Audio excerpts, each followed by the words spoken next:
से 2 दिनिया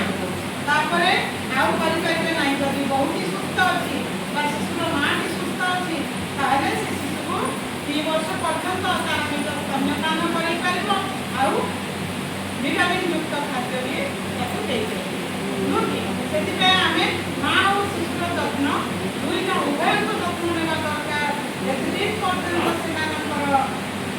छुआटा 2 वर्ष तार अभिवृद्धि हम शारीरिक मानसिक ये सब अभिवृद्धि 10 हजार दिन हुए तो जदि 2 वर्ष पर्यंत आम शिशु को माँ क्षीर